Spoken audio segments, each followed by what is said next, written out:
L'obtention d'un consensus des ministres en charge de l'énergie des États membres de la CEEAC autour des textes relatifs à la mise en place et au fonctionnement de la Commission régionale de régulation de l'électricité de l'Afrique centrale, en sigle COREA, tel est l'objectif de la réunion des ministres du sous-comité technique spécialisé énergie de la CEEAC pour la validation des textes relatifs à la mise en place de la COREAC. Les travaux, présidés par le ministre des Ressources hydrauliques et électricité de la RDC et président de cette structure sous-régionale, Olivier Mwenzemkaleng, ont été sanctionnés par un communiqué final lu par le ministre brazzavillois de l'énergie et de l'hydraulique, Honoré Saï. Ce communiqué final sera examiné à la 21e session ordinaire des chefs d'État et de gouvernement de la CEEAC. La République démocratique du Congo a confirmé la volonté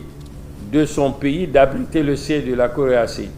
Cette candidature est motivée par son potentiel énergétique, faisant d'elle le grenier énergétique de la région de l'Afrique centrale, sa position stratégique au centre de l'Afrique centrale et son expérience en matière d'interconnexion électrique avec ses pays voisins. Bien avant, le président du sous-comité technique spécialisé énergie de la CEEAC, Olivier Mwenzemkaleng, a appelé ses pairs à examiner minutieusement les différents projets de texte pour vaincre le sous-développement énergétique en Afrique centrale. C'est en unissant nos efforts, en mutualisant nos ressources, que nous parviendrons à vaincre le sous-développement énergétique et partant le développement de l'Afrique centrale.